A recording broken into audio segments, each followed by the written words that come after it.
Hi, and welcome to another edition of Strategic Business Insights. Today we're going to talk about thinking way bigger about your business. Okay? And it's very, very interesting when you look at this sort of stuff because most people make fairly low goals. They make simple goals, realistic goals, right? Very few people make massive goals. And the reason is that people don't like to fail. Nobody wants to feel like they failed. And so we instinctively make goals that we know we can probably achieve. They're not that difficult. They're not that crazy. Okay? They're realistic because the odds are we're going to actually achieve them and we can feel good about ourselves. Very few people set these incredibly massive goals because what if they don't achieve them? Now the irony is that with the smaller realistic goals, everybody does that. And so there's tons of competition, right? There's tons of people who are shooting for these realistic goals. Meanwhile, the massive, audacious goals, very few people make those sorts of goals. And so there's actually very little competition to achieve these goals. So in other words, you get less competition. You almost have a better chance of success by shooting high than you do by shooting lower. So I have a few stories here for you. Some of them are fantastic.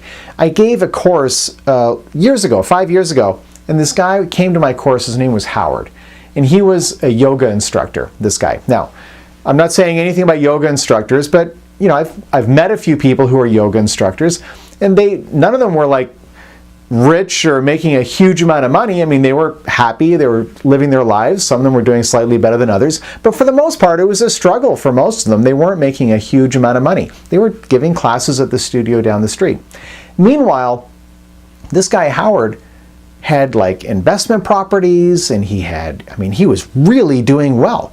And so after the class, I spoke to him. I was like, what in the world is this guy doing?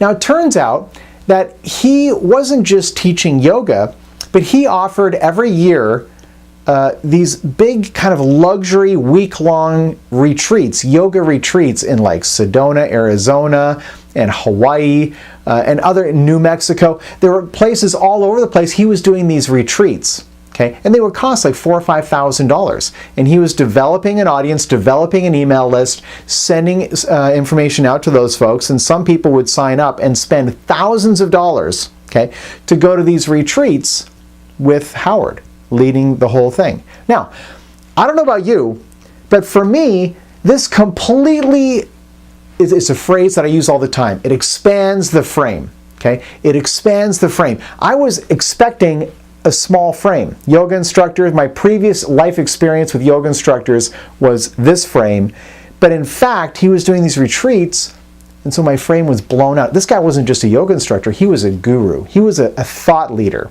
right? And I thought this was incredible. And he had it featured all over his website. Imagine going to a website and seeing that right on the homepage. Immediately, your confidence level would go up because you would be like, wow, this isn't just a yoga instructor. This person's actually doing a lot of really neat stuff. So about 2 years later, I was giving another course, and a guy was taking, it was a marketing course, and this guy was in the class. And he had a place up in Napa. I live in the San Francisco Bay Area, so Napa is just up the road. And he was making wine jelly, right? Well, I've never had wine jelly, so if you've had it, I hear it's good. But anyway, and on his website, apparently, he had products ranging in price from $4 for a jar of jam, okay, all the way up to $26, which was like a bundle of a bunch of jams together. Okay. And he was trying to market his business better. And so I thought immediately back to Howard and what he had done. So I said to this guy, look, what you ought to do is create like a 3-day luxury retreat up in Napa where maybe on the first day you could have like a workshop teaching people how to make wine jelly in their own home. Okay. And maybe on the second day you could have a tour of a winery and with all the fixings, and you could have 3 meals a day, and every one of those meals could be paired with wine jelly one way or another. You should charge $4,000 for this thing, $3,000 or $4,000, and splash it all over your homepage on your website. It was the same idea, right? In the first case, his website, I just think of a retail shelf vendor and nothing more. He was selling wine jelly, just like probably hundreds or thousands of other people, okay? But in the second case, Now it's a totally different, now it's a parallel universe. Now it's a hobby. It's a new parallel existence full of romance and good food. Okay? Totally different frame. And the interesting thing is that there's very little, no one else was doing that. So if you did something like that, you don't have any competition. Now, what he said is, what if nobody buys it? Who cares? Who cares if anybody buys it? What we're trying to do is to set the frame on your website to have a big splash so that when people arrive at your website, they're thinking, gosh, this is really impressive. This is a guru. This is a thought leader. This is someone who's really passionate about this subject. Okay?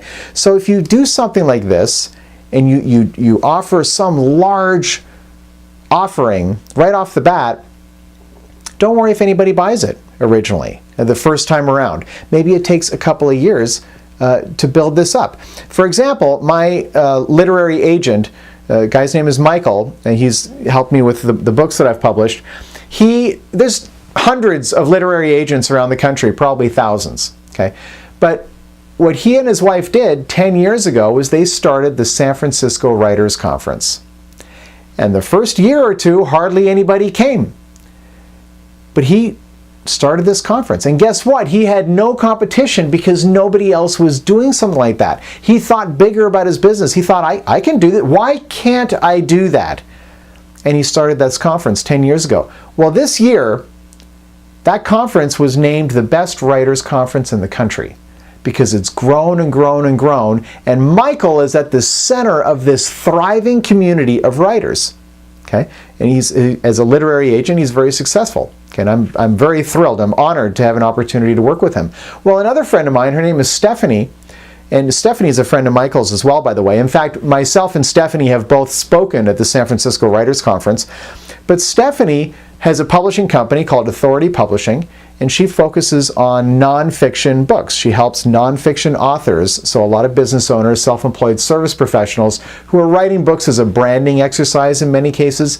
She publishes those books for them. Well, 2 years ago, she started, and Michael knew about this, by the way. They're not competing because it's a different niche, but she started the Nonfiction Writers Conference, which is a virtual conference. The entire thing takes place over teleconference lines. Okay? But she started it 2 years ago. Was it a blockbuster success the first year? No, she only had a few people sign up. But she did it again last year. She had about 100 people sign up, and she's doing it again this year. She's going to have about 300 people sign up. And when she started it, she had no competition, right? And what you learn when you do this sort of stuff is you don't have to ask anybody's permission to do something huge in your business. Nobody's going to try to stop you.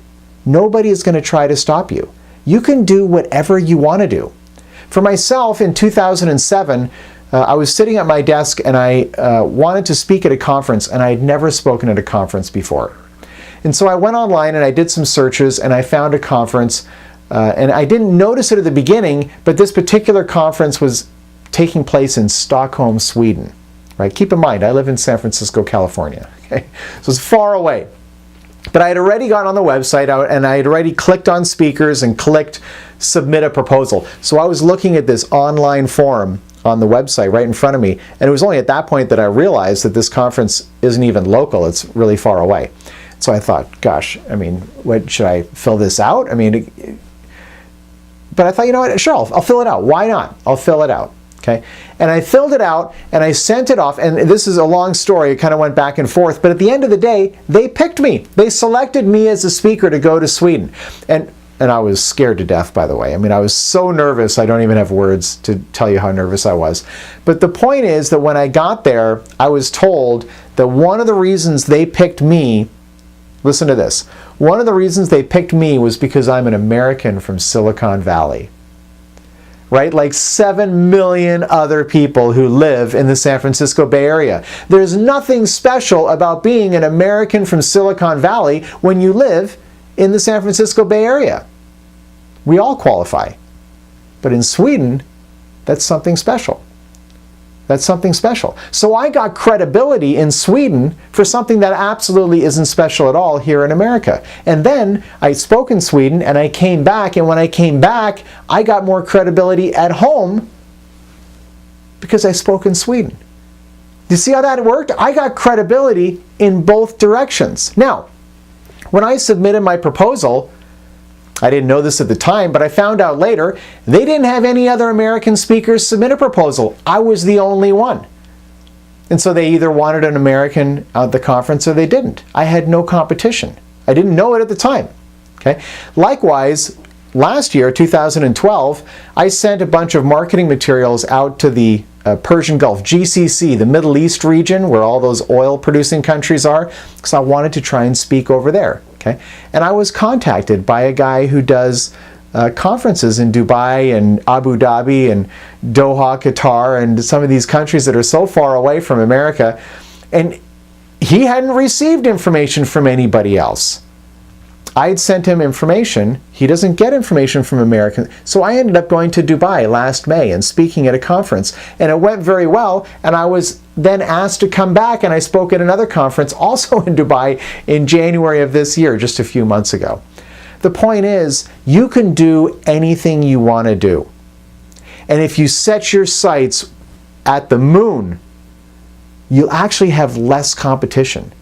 So think about what you could do. And here's a thought experiment that you can play with me here on the video or after the video.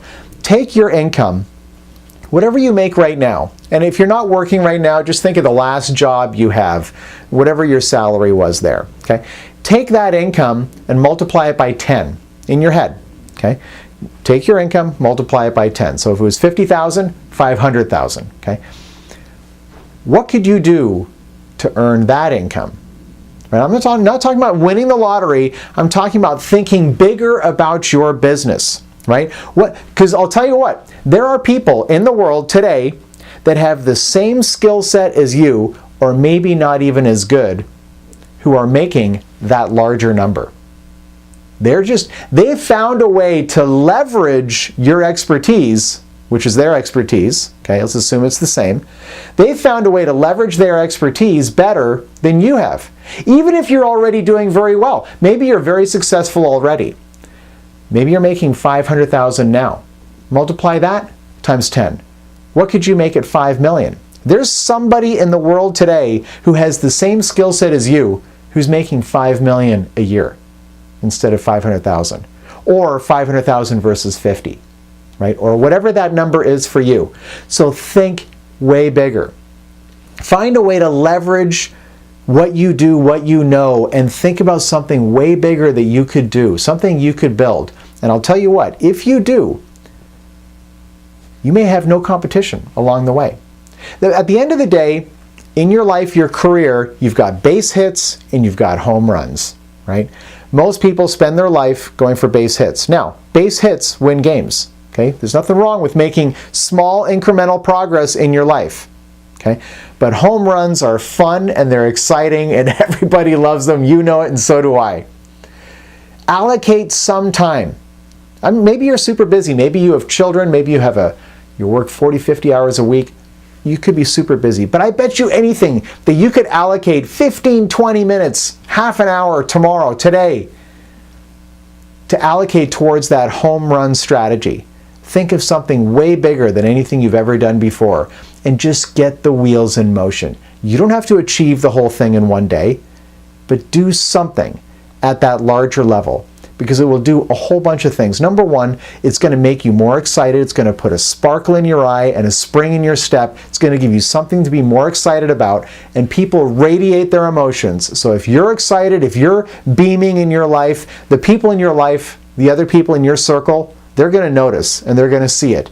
And people are attracted to that energy. Okay? So if you do something like this, you're going to find more people drawn to you. And the third thing is that in time, with effort, it might just come true. It might just come true. And if it does, now you've got a whole different life than you would have if you stayed on the track you're on. So my challenge to you is to think bigger. Think about all the things you could do. A business 10 times, 100 times bigger than the one you have today. Okay? And if you don't have one today, 10 times or 100 times bigger than the one you envision for yourself. Right? Give that a try. My name's Patrick. Thanks so much for watching this video. Reminding you again to think bigger about your business. Think bigger about yourself.